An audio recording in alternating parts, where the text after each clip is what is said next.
The ancient mountain stood silent witness as Marisol trudged the final steps to Bidzii's isolated dwelling. Desperation had driven her here, drought had taken her crops, illness her parents, and now winter threatened to claim her life. Last light of day painted the sky blood red as she knocked on his door. She had nothing to trade but herself. When Bidzii opened the door, his weathered face revealed no emotion, though his eyes widened slightly at her proposal. Instead of accepting her desperate offer, he stepped aside, gesturing her in with dignity. Our ancestors teach us that true wealth comes not from taking, but from giving without expectation.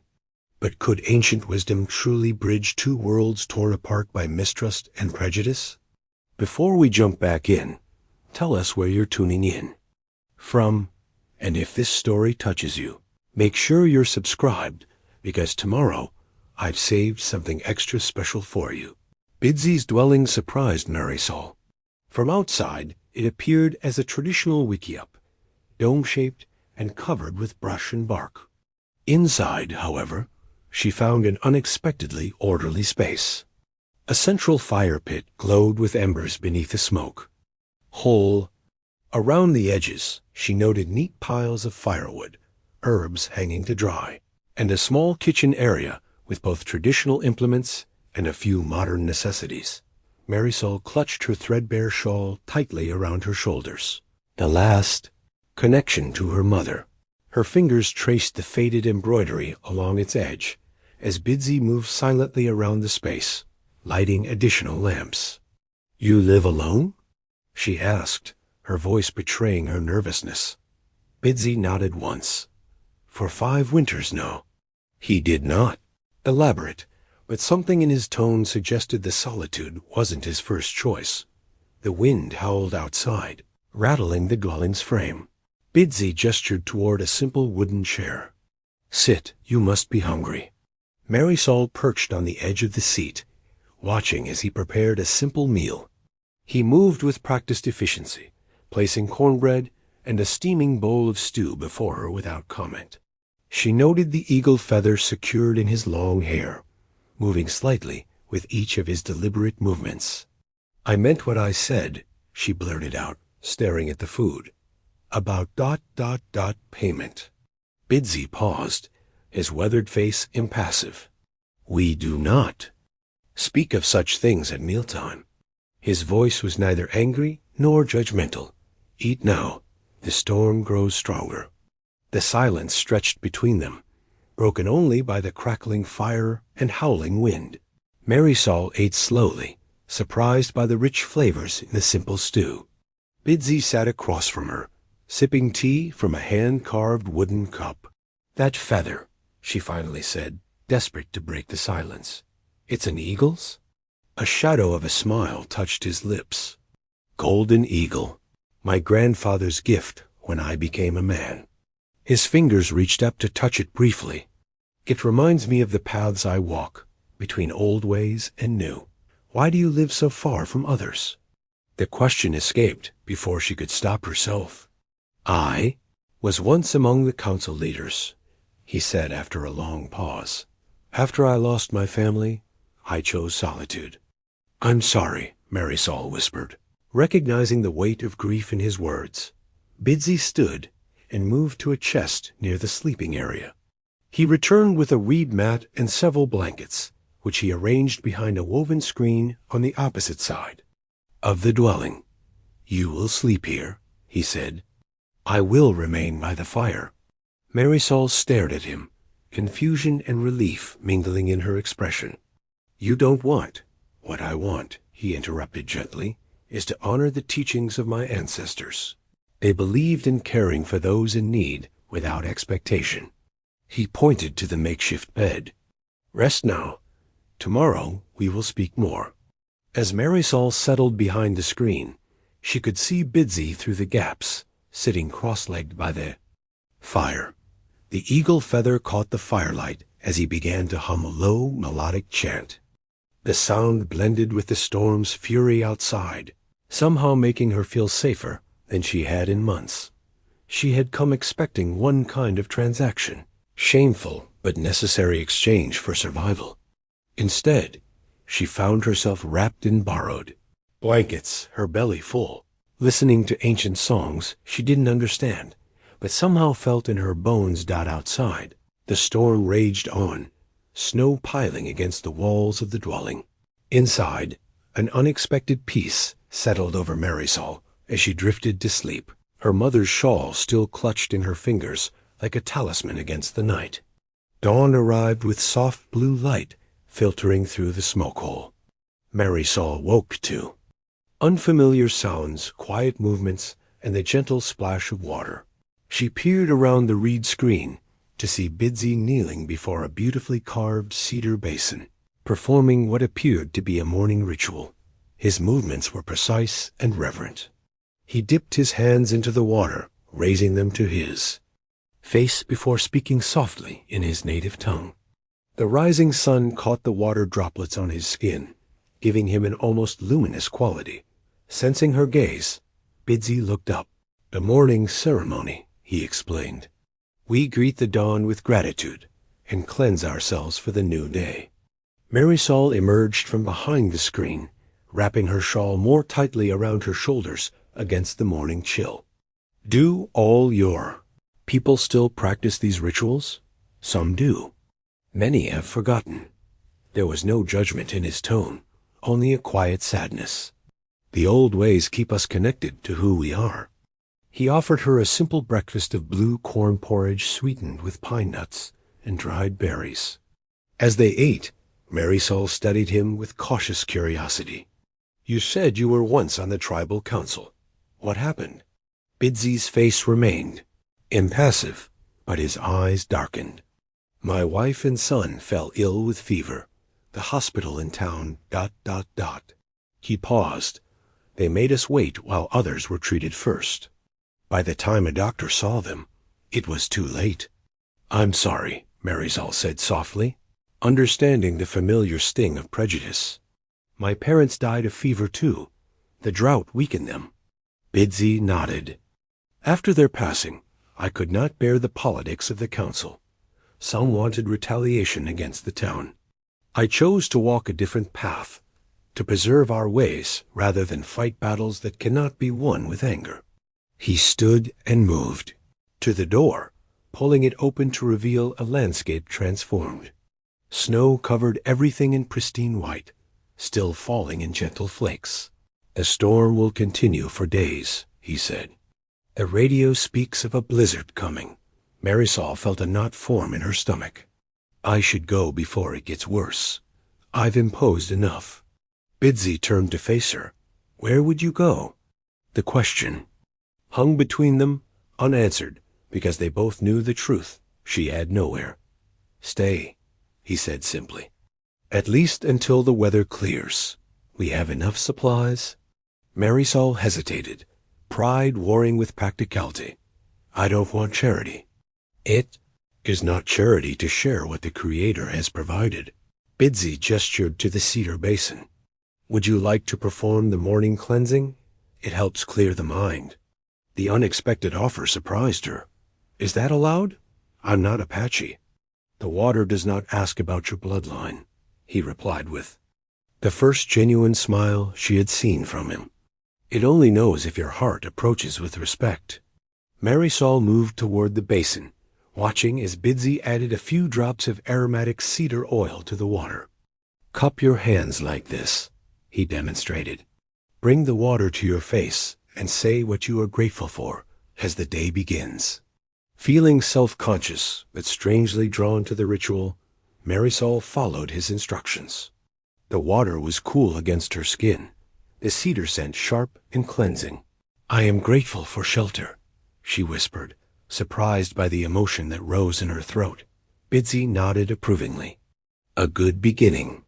Outside, the snow continued to fall, sealing them together in this isolated dwelling.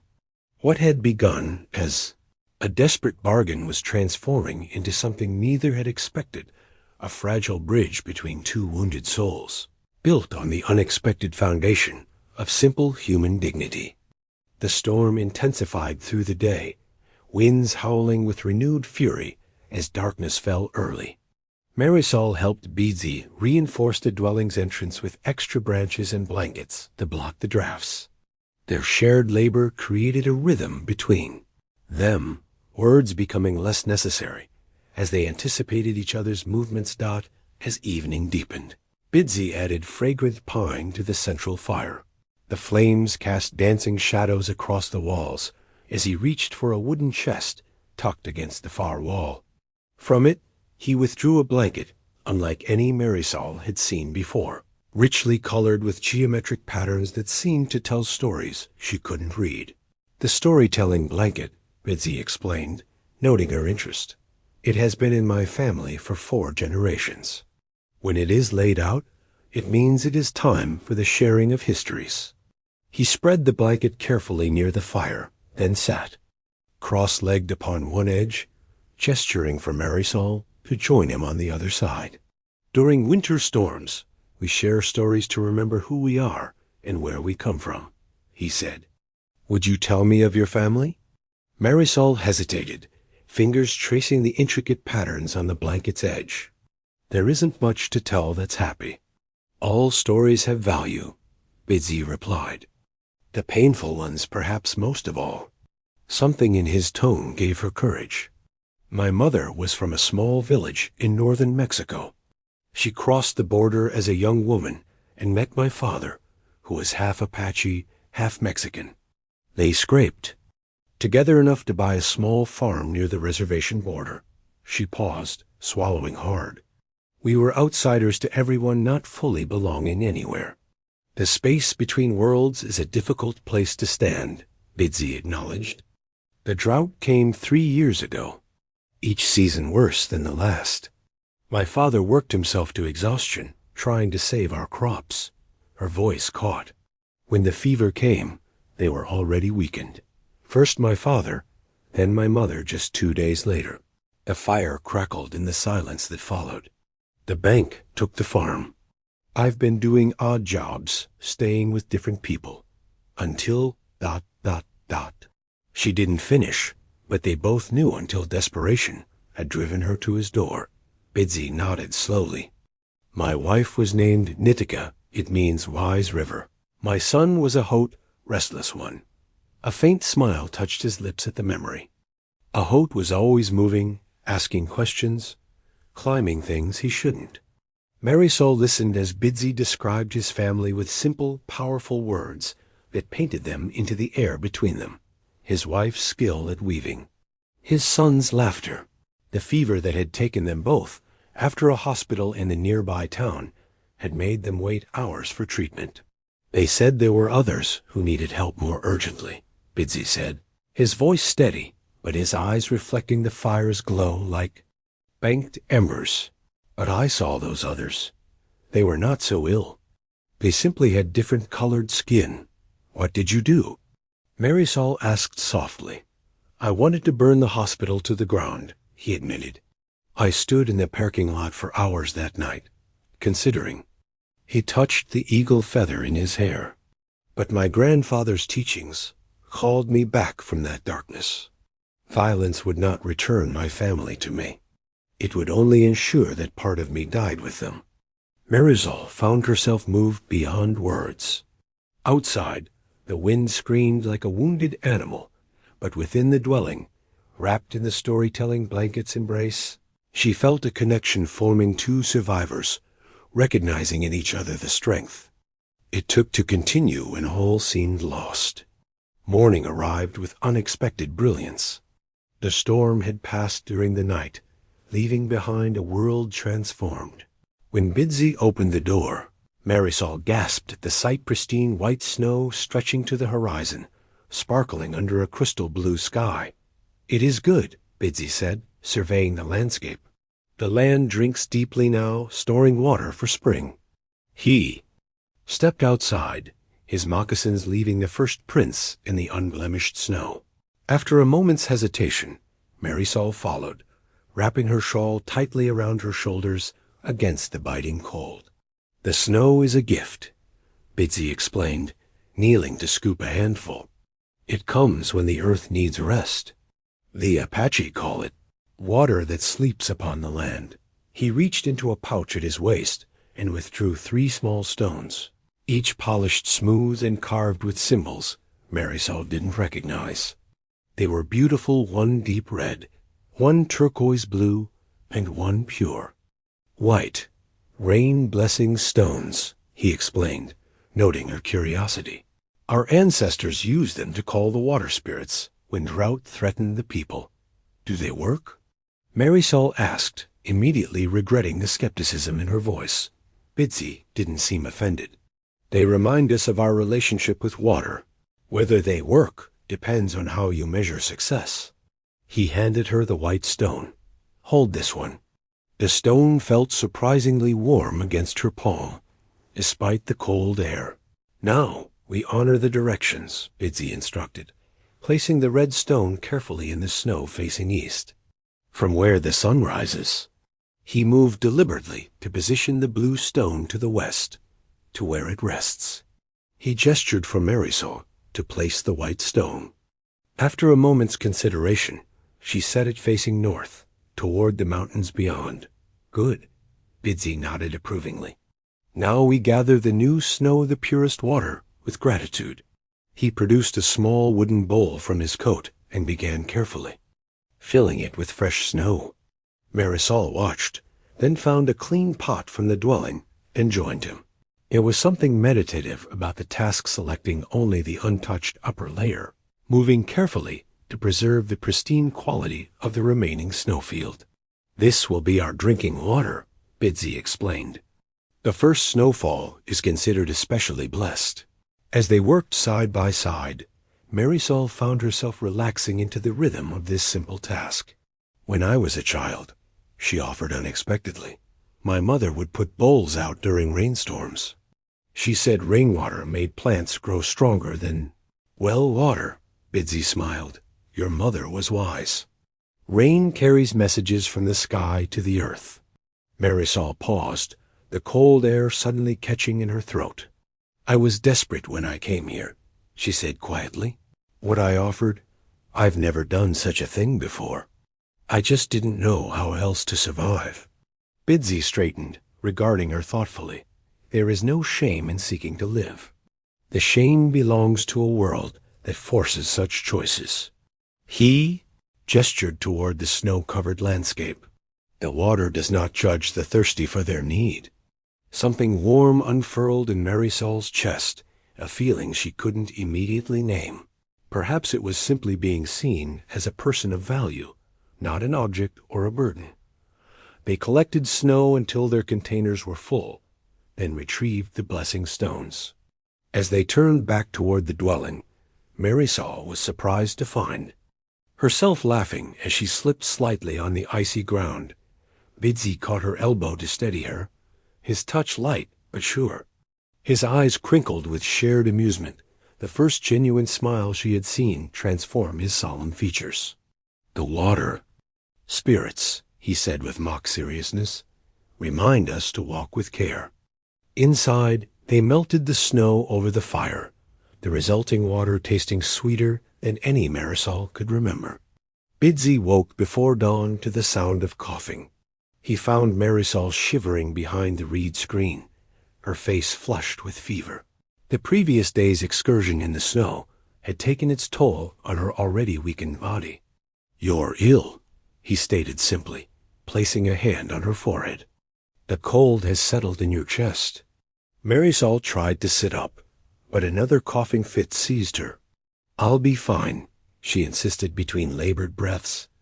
Just need to get warm. Bidzii shook his head. Fever does not listen to pride. He moved to the fire, stoking it higher before retrieving a small leather pouch from a shelf of neatly arranged containers.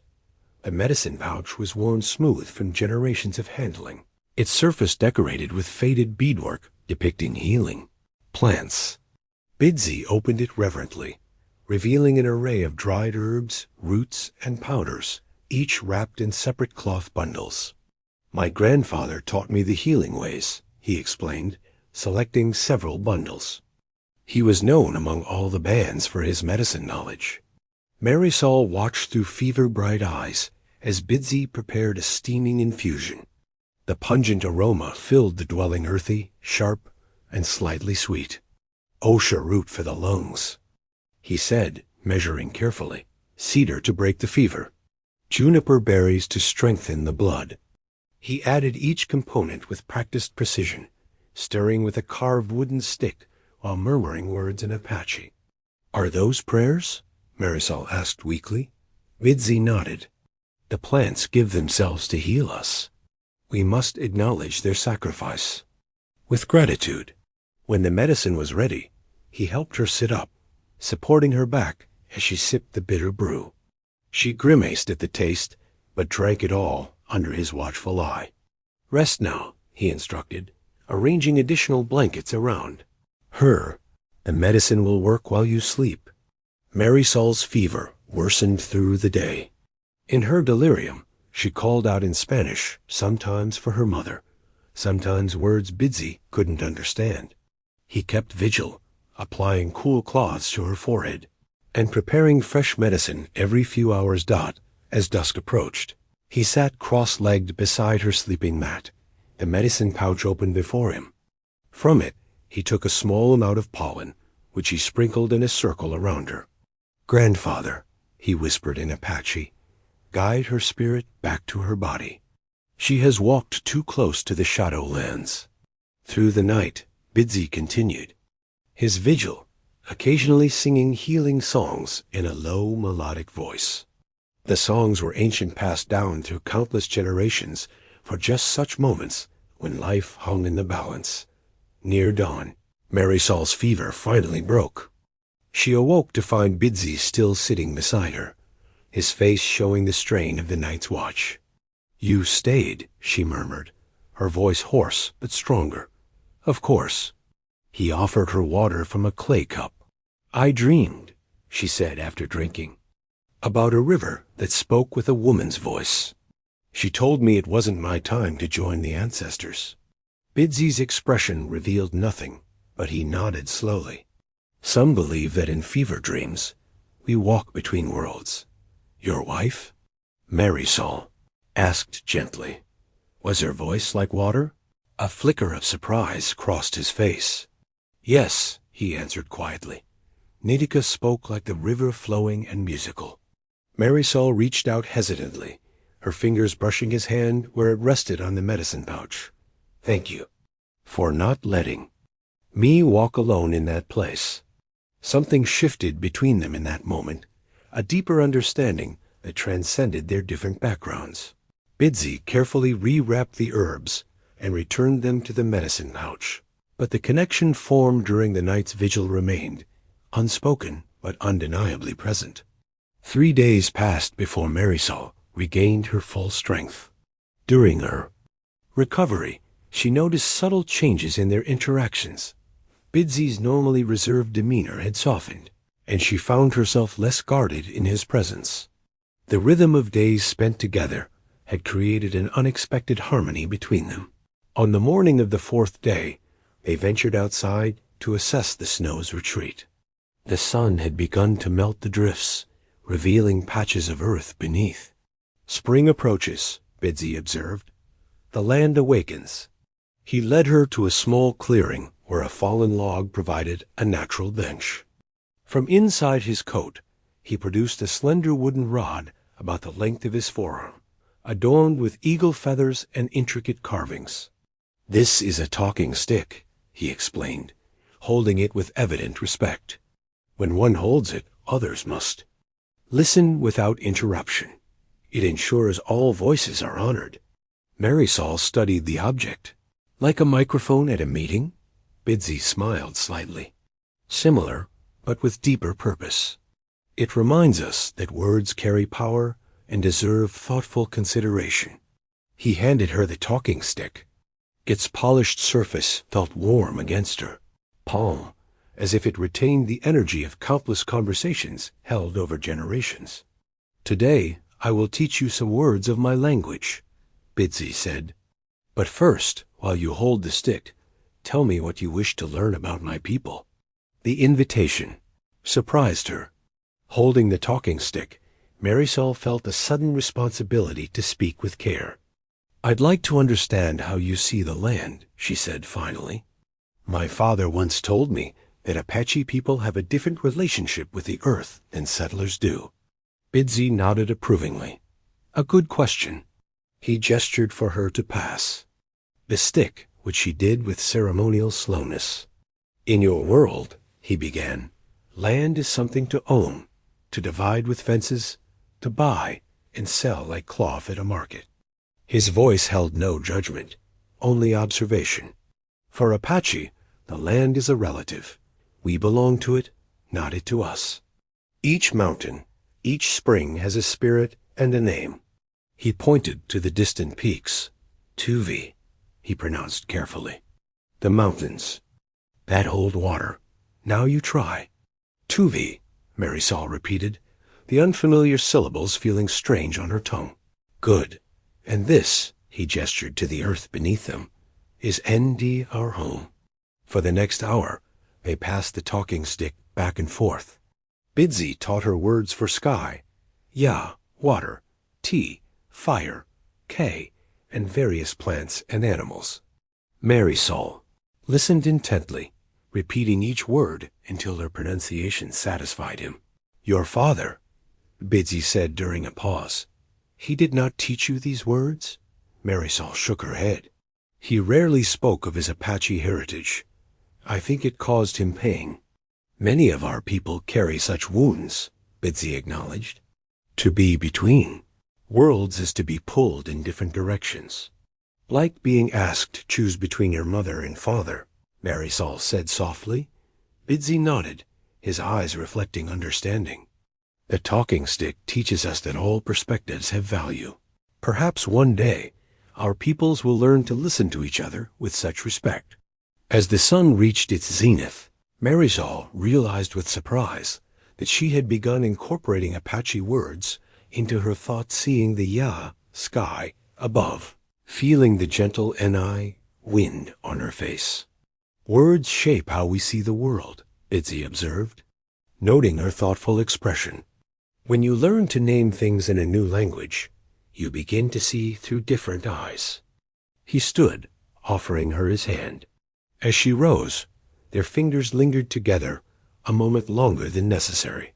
The talking stick, temporarily forgotten, lay between them on the log a bridge spanning worlds that had once seemed impossibly distant.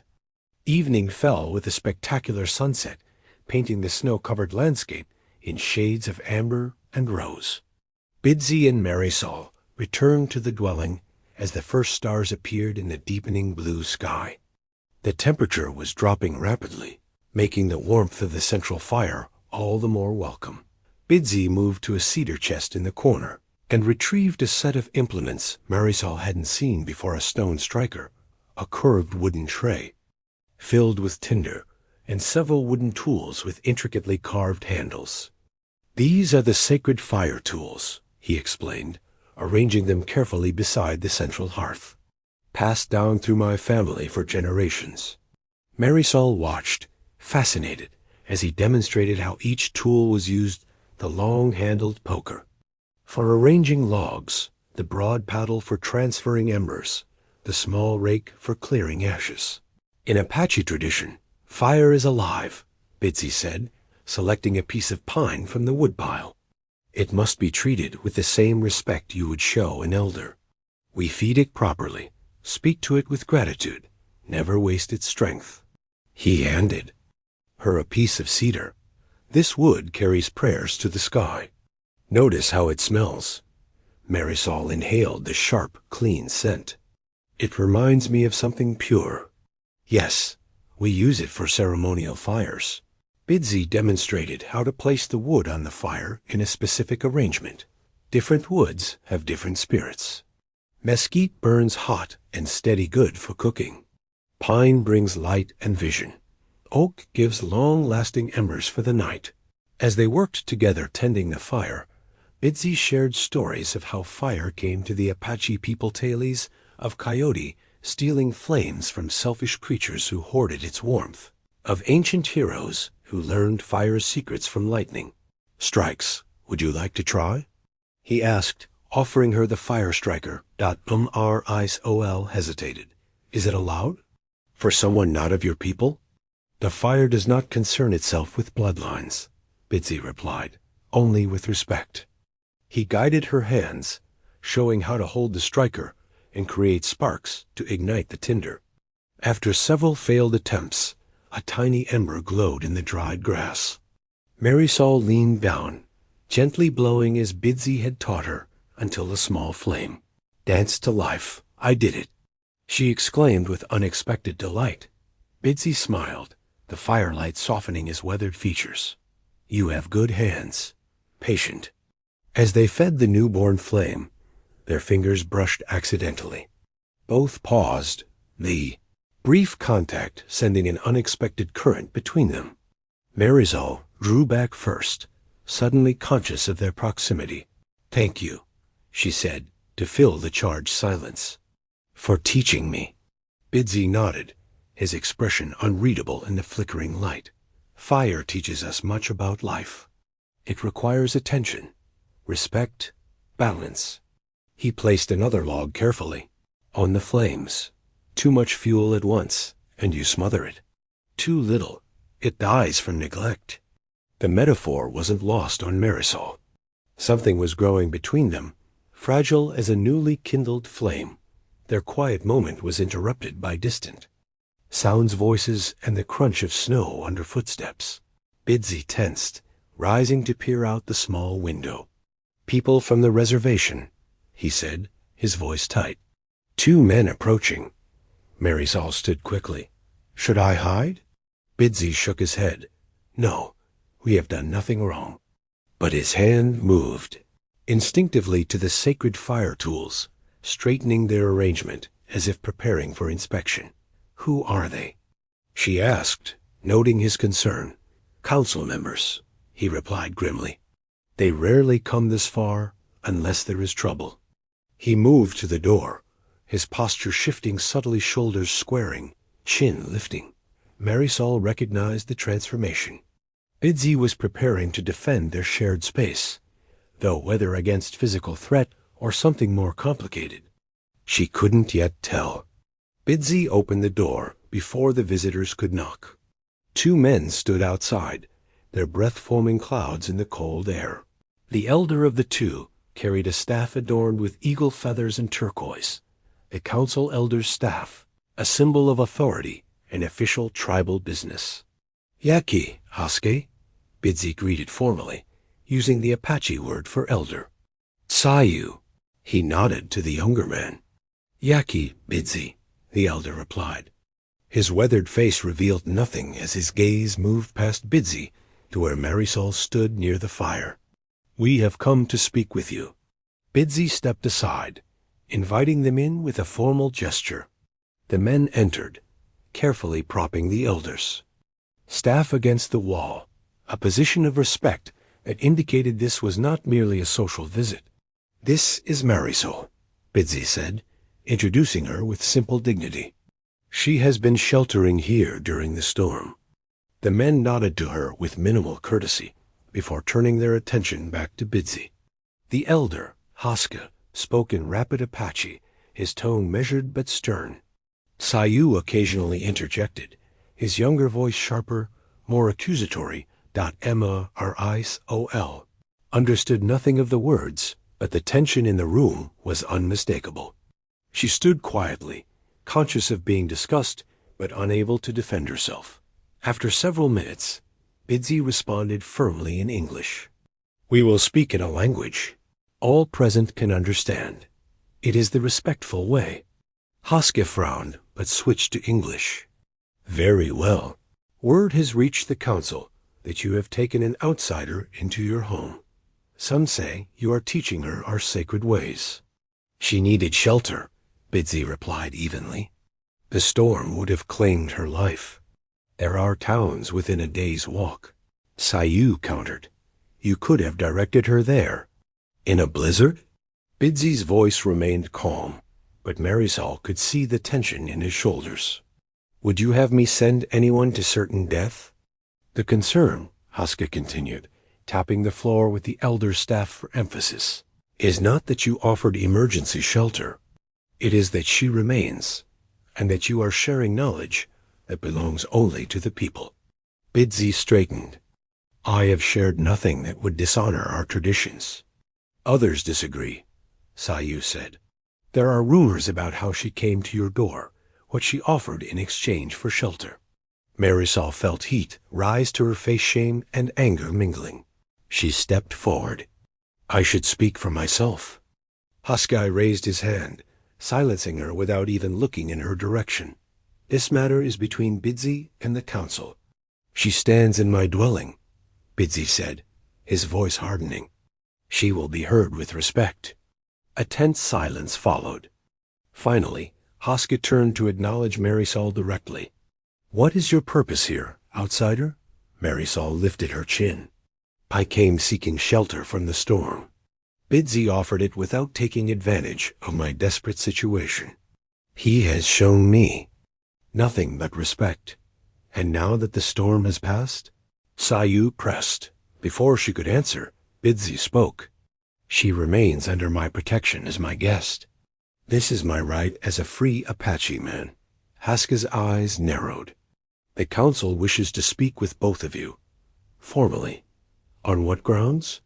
Bidzii challenged the preservation of sacred knowledge, the propriety of an unmarried man and woman dwelling together, the concerns of the community regarding outsiders. Huskai tapped the staff again. 3 days from now, when the moon is full, you will both appear. With that, the men departed, leaving a heavy silence in their wake. Marisol turned to Bidzii, her face flushed with humiliation and anger. I should leave. I'm causing you trouble with your people. Bidzii's expression was resolute. Running would only confirm their suspicions. Besides, he added, his voice softening slightly, where would you go? The question hung between them, unanswerable. Marisol touched her mother's shawl, drawing strength from its familiar texture. What will happen at this council meeting? They will question us, make judgments. Bidzii's eyes met hers steadily. But I will not allow them to dishonor you, or what we have shared here. The morning after the council members' visit, Bidzii was unusually quiet as they shared breakfast. His brow remained furrowed in thought until he finally spoke. We should visit Nahimana before the council meeting. She may offer guidance. Nahimana? Marisol asked. The oldest medicine woman of our people. She lives higher on the mountain, apart from others. Bidzii began gathering supplies into a small pack. She sees beyond appearances to the truth of matters. They set out as the sun climbed above the eastern ridges. The hike was challenging, especially where snow still clung to the rocky trail. Bidzii moved with the sure-footed grace of someone who had walked this path countless times, occasionally, extending his hand to help Marisol over difficult passages. After nearly 2 hours, they reached a dwelling unlike any Marisol had seen before, part cave, part structure, built into the side of the mountain itself. Colorful weavings covered the entrance, and the scent of cedar and sage hung in the air. Nahimana, Bidzii called respectfully, I seek your wisdom. The weavings parted to reveal a woman so ancient that Marisol couldn't guess her age. Though her body was bent with years, her movements remained fluid. Most striking were her eyes, milky, white with blindness, yet somehow giving the impression that she saw more clearly than those with perfect vision. Bidzii, grandson of Natani, the old woman said, her voice surprisingly strong. You bring a visitor whose footsteps I have not heard before. This is Marisol, Bidzii replied. She has been sheltering with me since the great storm. Nahimana turned her face toward Marisol, those sightless eyes seeming to look directly into her. Come closer, daughter of distant lands. Marisol approached hesitantly. The old woman reached out with gnarled hands, gently touching Marisol's face, hair, and shoulders. Ah, she said after a moment. You carry both fire and water in your spirit. Unusual. She gestured them inside. Enter and be welcome. The interior of Nahimana's dwelling was dimly lit by a small fire. Above them, hundreds of items hung from the ceiling, bundles of herbs, feathers, small carved figures, and bones. Most prominent was an intricate dream catcher, nearly 3 feet in diameter, decorated with beads, feathers, and small shells that caught the firelight.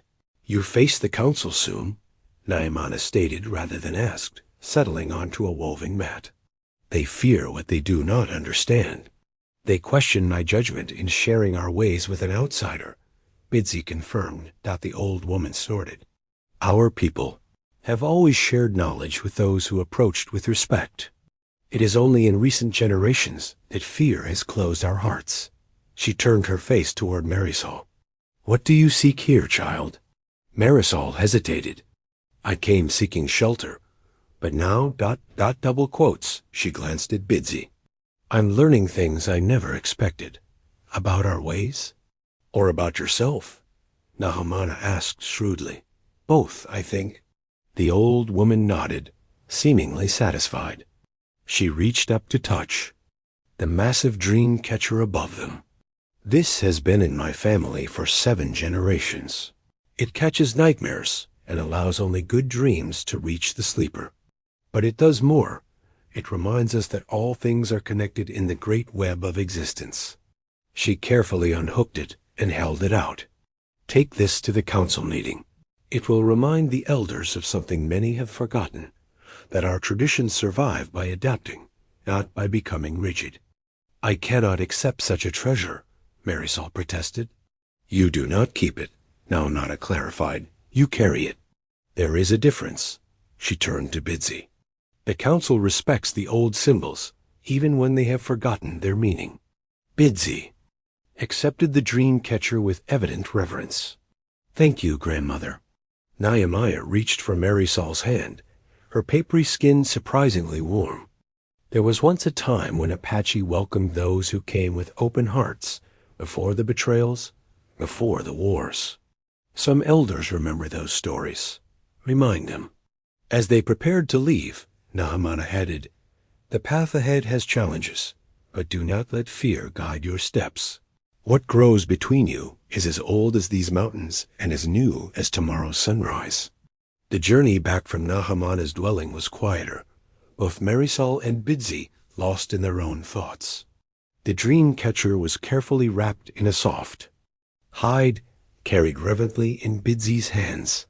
As twilight approached, the temperature began to drop, hurrying their steps.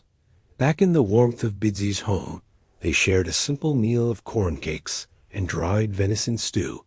When they had finished eating, Bidzii rose and moved to a small, intricately carved cedar chest in the corner. "The council will expect certain protocols," he explained, kneeling before the chest.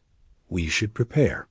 He opened the lid with care, revealing contents that even in the dim light clearly held great significance. From within, he withdrew a pair of moccasins, unlike any footwear Marisol had ever seen. Soft deerskin, decorated with thousands of tiny beads forming intricate geometric patterns in turquoise, red, and white. "Ceremonial moccasins," Bidzii said, handling them with reverence. "Worn only for sacred dances and important councils." Marisol leaned closer, admiring the craftsmanship. "They're beautiful. Who made them?" "My mother began them," he replied, a softness entering his voice. "My wife completed them after mother joined the ancestors." He set them carefully on the floor between them. "Before we face the council, there is something you should understand about our ways." Bidzii rose and moved to the center of the room, where the floor was packed earth. For Apache, dance is not entertainment. It is prayer, story, and connection to all that exists. He began to demonstrate, his movements deliberate and precise. Each step connects us to the earth. Each gesture speaks to the sky, the mountains, the waters. Marisol watched, transfixed, as Bidzii's body became a living conduit of something ancient and powerful. Though there was no drum, she could almost hear the rhythm and the practiced cadence of his feet against the earth. After several minutes, he stopped and extended his hand to her. Would you learn a simple blessing dance? It might help the council see your respect for our ways. Hesitantly, Marisol rose and took his offered hand. I'm not much of a dancer. It is not about skill, Bidzii assured her. It is about intention. He positioned himself behind her, his hands lightly guiding her arms into the proper posture. Like this.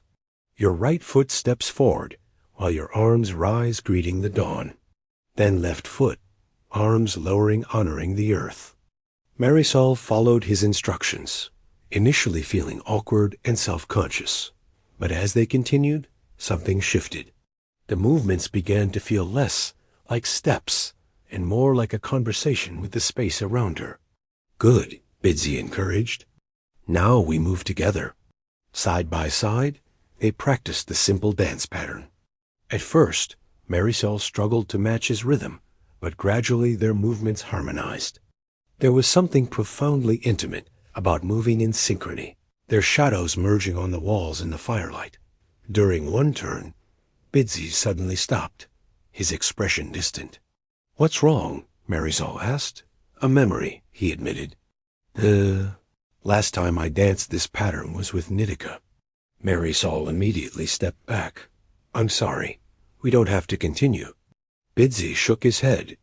No, it is a good memory, though it brings pain. After a moment, he added, grief is the shadow, cast by love. The deeper the love, the longer the shadow. Something in his words touched a corresponding sorrow in Marisol. I understand. After my parents died, certain songs would bring me to tears, but I still wanted to hear them. Bidzii nodded, and surprised her by taking her hand again. Let us continue. Outside, beneath the stars as tradition teaches. They stepped out into the clear night. The moon was nearly full, bathing the landscape in silver light. Without the walls containing them, their dance expanded, becoming more fluid and natural. As they moved together under the vast sky, something unspoken passed between them, a recognition that transcended cultural differences and personal histories, connecting them in a moment of perfect understanding. Dawn broke clear and cold on the day of the council meeting. Marisol woke to the sound of rhythmic tapping, a distant, persistent beat that seemed to vibrate through the ground itself. She found Bidzii already awake, standing in the doorway, listening intently. What is that sound? She asked, joining him. The summoning drum, he replied, his expression grave. It calls all who must attend council. The drum was small but resonant, carried by a young man who stood at the edge of the clearing. He struck it with precise, measured beats that echoed off the surrounding mountains. The council has sent their messenger earlier than expected, Bidzii observed. We must prepare quickly. The messenger approached and formally presented a rolled hide decorated with symbols. He spoke briefly in Apache, his eyes carefully avoiding direct contact with Marisol. After he departed, Bidzii unrolled the hide. The council gathers at midday. They have called more elders than I anticipated. Marisol felt anxiety tightening her chest. Is that bad? It means they consider this matter significant. Bidzii began, gathering items they would need: the dream catcher from Nahimana, ceremonial sage, and a small pouch of cornmeal for offerings. How should I dress? Marisol asked, suddenly conscious of her simple, worn clothing. Bidzii considered for a moment, then went to a trunk near his sleeping area. From it, he withdrew a dress of soft buckskin, decorated with modest beadwork around the collar. This belonged to my sister before she moved to the city, he explained. It would be appropriate for council. As Marisol changed behind the privacy screen, Bidzii donned his own ceremonial attire, a ribbon shirt with intricate patterns, leather leggings, and the beaded moccasins. He braided his long hair, securing it with a silver and turquoise clasp, and added a single eagle feather. When Marisol emerged, Bidzii paused, his expression softening momentarily before returning to its solemn cast. You honor the clothing, he said simply. They shared a light meal, neither speaking much as the persistent rhythm of the summoning drum continued in the distance. Finally, it was time to depart. The journey to the tribal center took nearly an hour. As they walked, Bidzii prepared Marisol for what lay ahead. "Speak only when directly addressed," he advised. "Keep your eyes lowered, but not submissive. Answer honestly, but briefly." He adjusted the dream catcher wrapped carefully on his back. "Some will be hostile, others merely curious. Remember that. You represent not only yourself, but all outsiders in their eyes." As they approached the reservation proper, Marisol noticed people emerging from homes to watch them pass. Children stared openly, while adults whispered among themselves. She felt the weight of their scrutiny like a physical burden. "They're all watching us," she murmured. "News travels quickly in small communities," Bidzii replied. "Many have not seen Bidzii the hermit in years, let alone accompanied by an outsider woman." One older man spat on the ground as they passed. A woman pulled her children closer, as if Marisol carried contagion.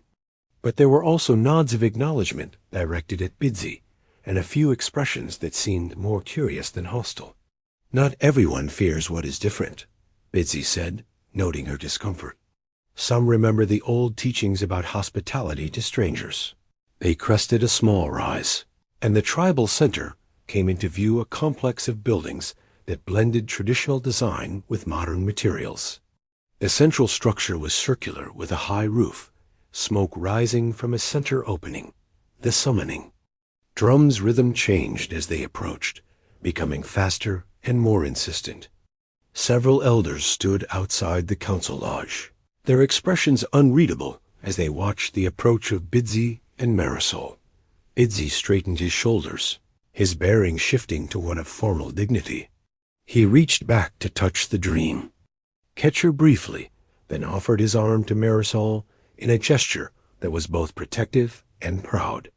"Remember," he said quietly, "no matter what happens in there, you have walked with honor in my home. That truth cannot be changed by their judgment." Taking a deep breath, Marisol placed her hand on his offered arm, and together they walked the final steps toward the waiting council. The council lodge was dimly lit by a central fire, and shafts of sunlight streaming through the smoke hole above. 8 elders sat in a semicircle, 6 men and 2 women, their faces lined with age and experience. Behind them stood several younger, tribal members, including Sayu, who had visited Bidzii's home. In the center of the earth floor lay a polished black stone, the size of a man's palm, the justice stone, used in formal proceedings to designate who had the right to speak. Haske, the eldest, gestured for Bidzii and Marisol to sit on woven mats facing the semicircle. As they settled, Bidzii carefully placed Nahamana's dream catcher before them, its presence drawing murmurs from the assembly. "Bidzii, son of Tanaito, grandson of Natani," Haske began formally, "you have been summoned to answer concerns regarding the outsider in your dwelling and your sharing of sacred knowledge." The old man reached for the justice stone, holding it as he spoke. "3 matters are before us today. First, the propriety of an unmarried man and woman dwelling together. Second, the sharing of Apache ways with an outsider. Third, the rumors regarding how this woman came to your door." Bidzii's face remained impassive, though Marisol noticed his jaw tightening slightly. Haske passed the stone to the woman on his right, who spoke in a voice rough with age. "In my youth, no woman would enter a man's dwelling alone unless she was family or wife. What has changed that you disregard these customs, Bidzii?" Bidzii accepted the stone when it was passed to him. "Grandmother, the greater custom is that we do not let others die when we can prevent it. The storm would have taken her life had I turned her away. The storm has passed," another elder countered as the stone came to him. "Yet she remains. Where would you have her go?" Bidzii asked when the stone returned. "To the town where our people are still treated as less than human? To wander the winter mountains alone?" The justice stone continued its circuit, accusations and defenses flowing with its passage. Several elders expressed concern about sacred teachings being shared with an outsider. Others questioned Bidzii's judgment after his years of solitude. Finally, Sayu spoke, his young voice sharp with accusation. There are rumors about how she first came to your door, what she offered for shelter. A tense silence fell. Marisol felt heat rising to her face, shame, mingled with anger at having her desperate moment exposed before strangers. Bidzii's hand tightened around the justice stone. What passes between two people is not for public judgment. It is when it dishonors our traditions. Sayu insisted to Marisol's surprise. One of the female elders spoke up. The young man speaks of honor, but shows none in repeating gossip. Shame falls on those who would humiliate a woman for seeking survival. Tasker raised his hand for silence, then turned to Marisol. You have been silent, outsider. What do you say to these matters? The justice stone was passed to her. It felt unexpectedly heavy in her palm, smooth and cool against her skin.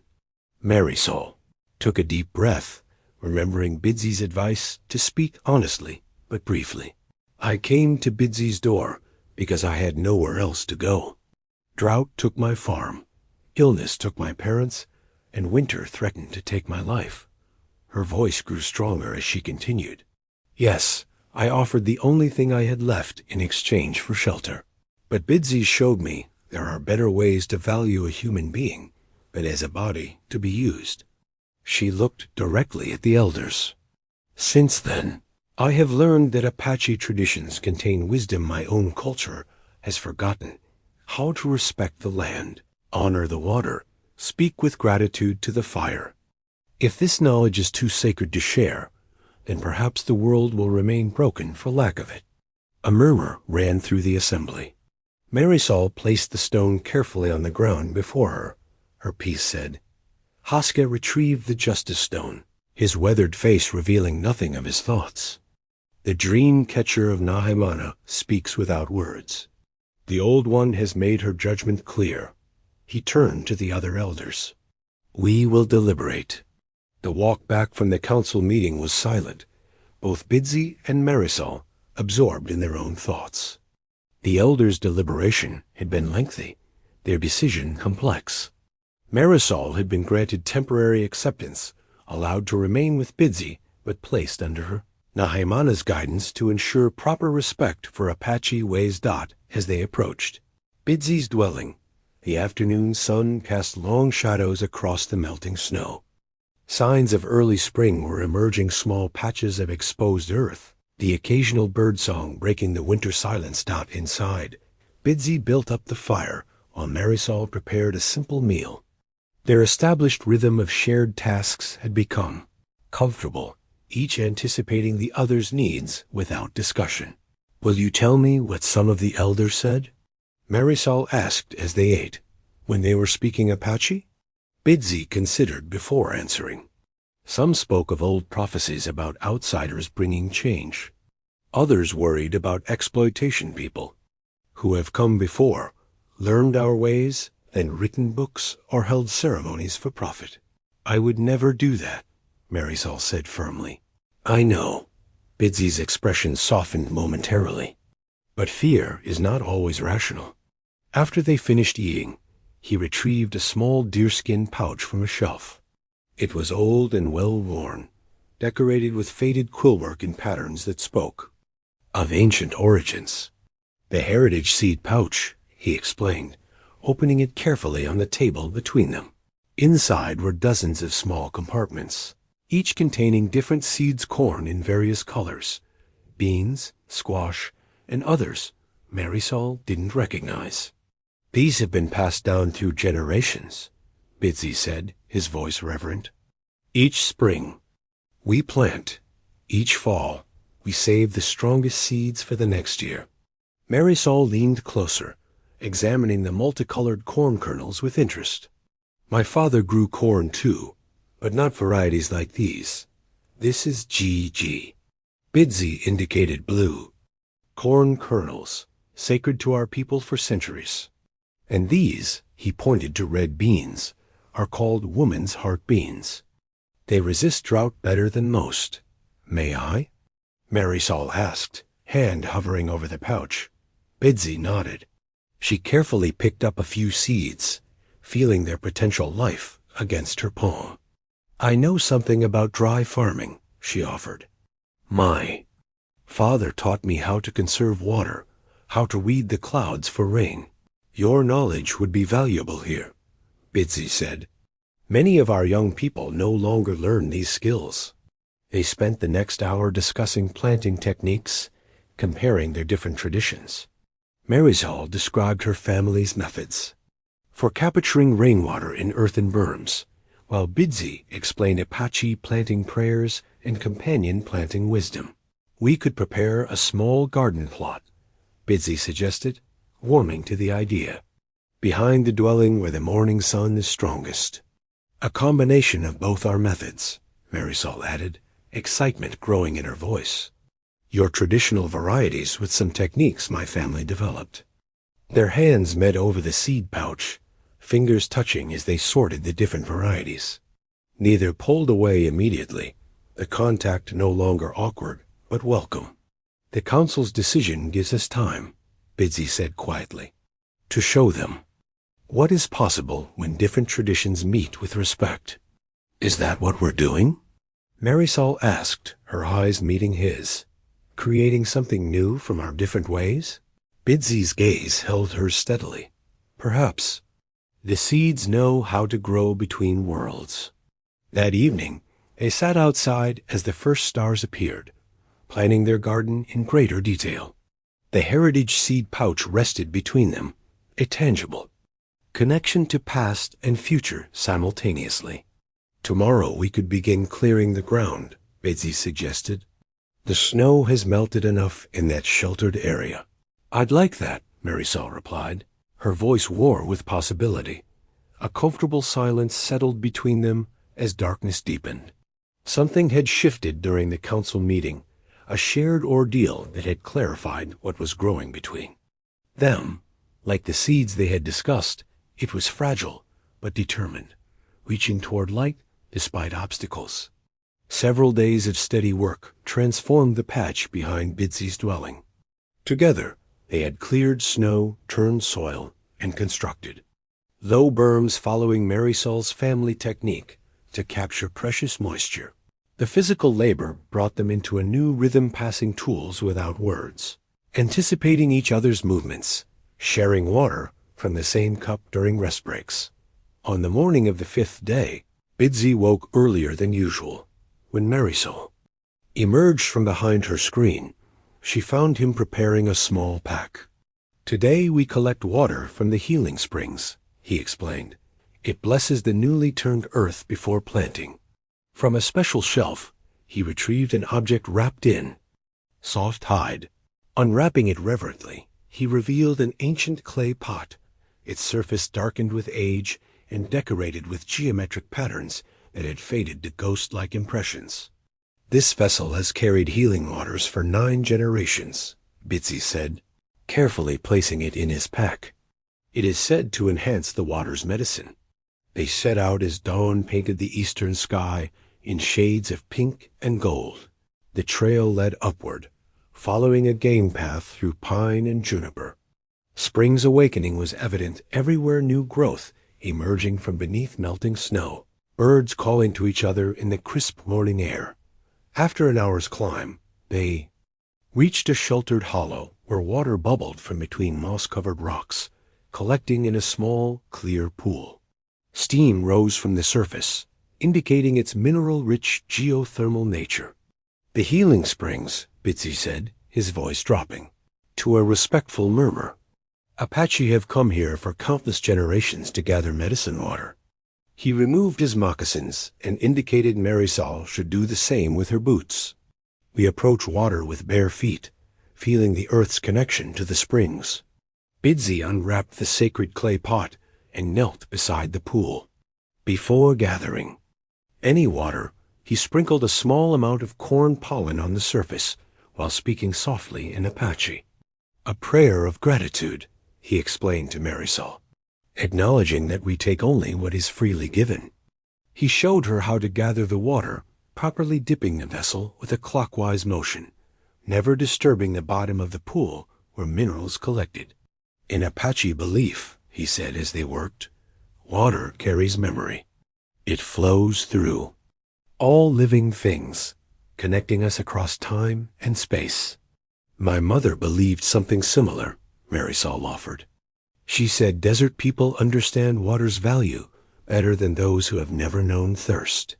They sat beside the springs, the sacred clay pot now filled with the precious liquid. Steam curled upward in the cool air as Bidzii shared creation. Stories in which water figured prominently, how the first beings emerged from primordial waters, how rivers were formed from the tears of mountain spirits. Marisol listened, enchanted not just by the stories, but by the change in Bidzii as he told them. His usual reserve softened, his hands gesturing expressively, his voice rich with emotion. "Your people have beautiful stories," she said when he finished. "They make sense of the world in ways mine have forgotten." "All peoples had such stories once," Bidzii replied. "Some have simply lost their way back to them." A comfortable silence settled between them as they watched sunlight play across the surface of the healing springs. Without planning or hesitation, Bidzii reached for her hand. Their fingers intertwined naturally, the contact sending warmth through Marisol that had nothing to do with the spring's heat. "Since you came," Bidzii said quietly, "my dwelling feels like a home again." Marisol turned to him, seeing vulnerability in his eyes she hadn't witnessed before. Drawn by something beyond words, she leaned forward as he did the same. Their lips met in a kiss as gentle and natural as the spring's flow from earth to air. When they parted, both seemed surprised by what had happened. Bidzii touched her cheek with wonder, as if confirming she was real. The moment was interrupted by movement at the edge of the clearing, Nayamana appearing as suddenly as if she'd materialized from the mist rising from the springs. "I see the waters have worked their medicine," the old woman observed, her blind eyes somehow knowing exactly what she had interrupted. Nayamana settled beside them at the healing springs, her ancient hands reaching unerringly for the sacred clay pot.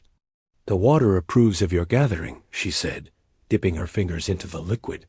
"It sings clearly today." Bidzii and Marisol exchanged glances, both still processing the moment that had just passed between them. Nahimana seemed unconcerned with their discomfort, focusing instead on the task that had brought her to the springs. From her bag, she withdrew a wooden flute decorated with carved symbols and wrapped with a single eagle feather. The instrument was unlike any Marisol had seen before, its mouthpiece shaped differently, with what appeared to be a small face carved near the end. "The warning flute," Bidzii explained, his expression growing serious. "It is only played when danger approaches." Nahimana nodded, her sightless eyes seeming to look through them. "Trouble stirs in the council. After your appearance, voices grew louder, some for you, others against. What has happened?" Bidzii asked.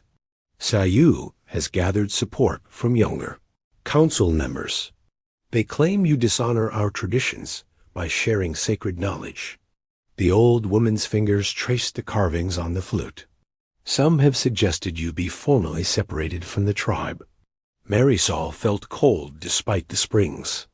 "Warmth because of me?" "You are the catalyst, not the cause," Nahimana corrected. "This division has existed for generations. Those who believe our ways must remain isolated, versus those who understand that traditions survive through adaptation." She raised the warning flute to her lips and blew a single haunting note that echoed through the hollow. The sound seemed to linger unnaturally, as if the mountains themselves carried it forward. "I play this to warn of what comes," she explained. "Not just for you, but for all our people. When we close ourselves completely, we begin to die." "What exactly are they planning?" Bidzii asked, his hand unconsciously finding Marisol's again. "A formal hearing before the full tribe. They will demand you renounce this relationship and send the outsider away. Naimana's voice remained calm, though her words carried weight. Sayu claims personal offense as the brother of your late wife. He says you dishonor Nitika's memory. Bidzii's face hardened. He uses her name as a weapon. Nitika would never have turned away someone in need. I should leave, Marisol said quietly. I'm causing division among your people. No, both Bidzii and Nahumana said simultaneously. The old woman continued, running solves nothing. The division exists with or without you. Perhaps you are meant to help heal it. She turned her face toward Bidzii. There are others who support you, those who remember the old stories of when Apache welcomed worthy outsiders, adopting them into the tribe. Those stories are rarely told now, Bidzii acknowledged, because they contradict the narrative of isolation some prefer. Nahimana's fingers continued to trace the warning flute's carvings. Fear drives them, fear of losing what little remains of our culture after generations of persecution. Their fear is understandable, Marisol said softly. Understanding is not the same as surrender, Nahumana replied. What grows between you two matters, not just for yourselves, but as a symbol of what might be possible. She placed the warning flute in Bidzii's hands. Keep this with you. Play it if council members come with formal separation papers. Others who support you will hear and come to witness. As they gathered their belongings to return to Bidzii's dwelling, Nahumana added, the spring blessing ceremony approaches. It would be an appropriate time to demonstrate that your relationship strengthens rather than weakens our traditions. Walking back down the mountain, the sacred clay pot full of healing waters and the warning flute secured in Bidzii's pack, neither spoke of the kiss they had shared. Yet something had fundamentally changed between them, an acknowledgement of feelings that had been growing since Marisol's desperate arrival at Bidzii's door. Word of the spring blessing ceremony spread quickly through the reservation. Traditionally held at the first full moon of spring, it marked the time when seeds would be blessed before planting. This year, Bidzii and Marisol had been asked by Nahumana to participate in a deliberate statement that would either heal divisions or deepen them. The day before the ceremony, an unexpected visitor arrived at Zi's dwelling, Kim, one of the elder women from the council. She brought with her a large bundle wrapped in red cloth. A unity blanket, she explained, as she carefully unfolded it on Bidzii's table. It will be used in tomorrow's ceremony. The blanket was unlike anything Marisol had seen before. Its surface contained dozens of small pouches sewn directly into the fabric, each filled with what appeared to be soil of slightly different colors and textures. Earth from every part of tribal lands, Kim explained, noting Marisol's curiosity, gathered over generations. When placed beneath the seed baskets during blessing, it reminds us that though our lands have been divided, our people remain one. She turned to Bidzii. Nahumana says you and the outsider woman will participate tomorrow. Her name is Marisol, Bidzii corrected gently. And yes, we will be there. Kim studied Marisol openly, her weathered face revealing nothing of her thoughts. You have caused quite a stir among our people, Marisol. Some say you are learning our ways with respect. Others fear you will take our knowledge away when you leave. I have no plans to leave, Marisol replied, surprising herself with the certainty in her voice. Kem's eyebrows rose slightly. So you intend to stay? For him? She gestured toward Bidzii. For many reasons, Marisol answered carefully.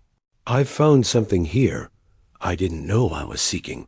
Not just shelter, but a way of seeing the world that makes sense to me. The elder woman considered this, then nodded once. Show me what you have learned. Over the next hour, Kim tested Marisol's knowledge of Apache ways, asking about plants, ceremonies, proper respect for natural elements. Marisol answered as best she could, occasionally looking to Bidzii when uncertain. You have been a good teacher, Keem finally said to Bidzii. She understands the heart of things, not just the surface. After Keem departed, leaving the Unity, blanket in their care for the ceremony, Bidzii and Marisol spent the evening preparing.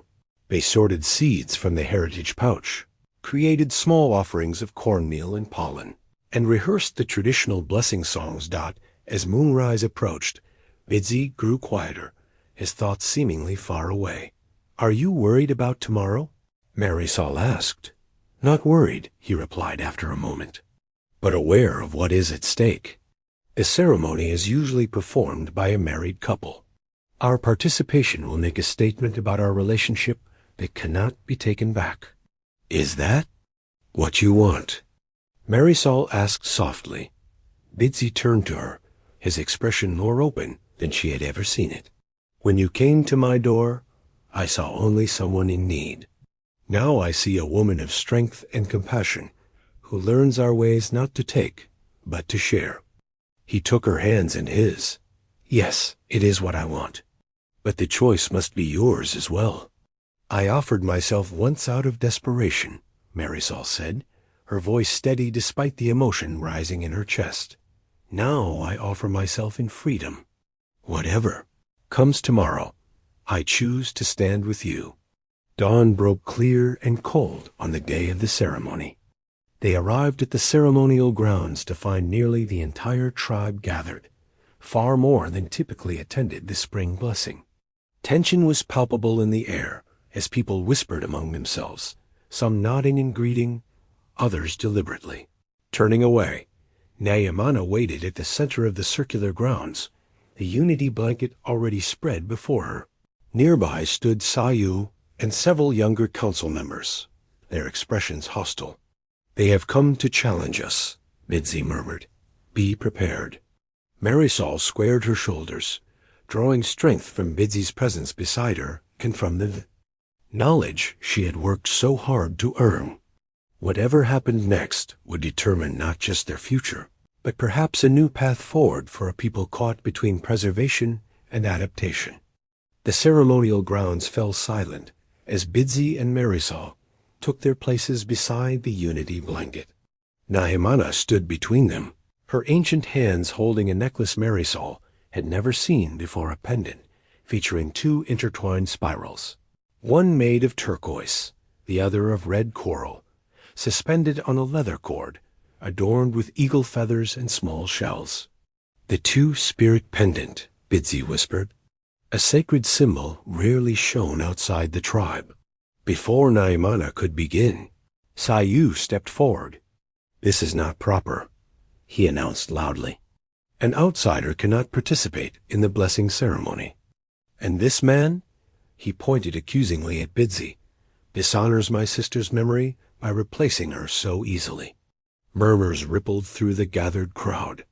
Bidzii stepped forward to respond, but Marisol gently touched his arm, silently asking permission to speak. He nodded once. "I come before you with humility," Marisol began, her voice clear in the morning air. "Not to replace anyone or take what is not freely given. I came to Bidzii's door seeking shelter, and found something I never expected away, of living that honors the earth and all beings." She looked directly at Sayu. "Your sister must have been an extraordinary woman to have been loved by such a man. Her memory is not dishonored by new growth, just as last year's harvest is not dishonored by this year's planting." A thoughtful silence followed her words. Nahimana seized the moment to raise the two-spirit pendant high. "Since before the Spanish came," the old woman announced, "Apache have recognized that strength comes from bringing different energies together, male and female, sky and earth, past and future." She gestured toward Bidzii and Marisol. "These two stand before you, showing what is possible when we open rather than close our circle." She placed the pendant around Marisol's neck. "This woman has learned our ways with respect. She has been tested by counsel and by hardship. The old stories tell us that worthy outsiders could be adopted into the tribe, bringing new strength to our bloodlines. Haska The elder who had led the previous council stepped forward. What Naimana says is true. My own grandmother came from another tribe, yet no one questioned her Apache heart. He turned to face the gathered community. We have focused so long on protecting what remains that we have forgotten how to grow. Siu was not finished. Words change nothing. How do we know she truly respects our ways? That she won't take our knowledge and leave? In answer, Bidzii knelt beside the unity blanket and opened the heritage seed pouch. These seeds represent our ancestors' wisdom and our children's future. Today, we plant them in soil that combines our traditions. He looked up at Marisol. Will you join me in this planting, binding your future to this land and its people? Marisol knelt beside him, understanding the deeper question being asked. I will, she answered, her voice steady and sure. Together, they began the blessing ceremony Bidzii, singing the traditional planting songs while Marisol carefully placed seeds in small mounds of soil from the unity blanket. As they worked, something remarkable happened. First, one community member stepped forward to help, then another, and another, including several who had been openly hostile before. Most surprising was when Sai himself approached, kneeling opposite Bidzii. He said nothing, but his participation spoke volumes. The divide was not fully healed, but a bridge had begun to form as the morning sun climbed higher. The ceremonial planting expanded beyond tradition-new garden plots marked out. Apache seeds, mingled with varieties Marisol's family had cultivated for generations. Knowledge flowed freely as elders shared planting wisdom with younger tribe members who had shown little previous interest in traditional ways. When the work was complete, Bidzii and Marisol stood hand in hand at the center of what had become a community garden. The two-spirit pendant gleamed in the sunlight against Marisol's skin, a symbol of worlds brought together rather than held apart. What happens now? Marisol asked quietly. Bidzii's eyes met hers, warm with promise. We grow together, like the seeds we've planted, neither purely one thing nor another, but something new that honors both its roots. As dawn light bathed the newly turned earth, the first seedlings of understanding took root, not just between two people from different worlds, but within a community. Rediscovering that strength often comes from the most unexpected unions.